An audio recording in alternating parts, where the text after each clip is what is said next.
ওমরা শেষ করে সব রীতিনীতি শেষ করে যখন বাহিরে আসলাম, সেই বাহিরের পরিবেশটা দেখাচ্ছি।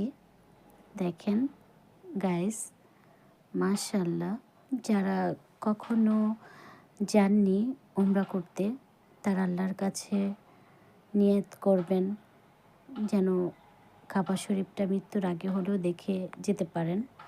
নিশ্চয়ই আল্লাহ পাক সবার মনোকামনা পূর্ণ করবে ইনশাআল্লাহ। আলহামদুলিল্লাহ।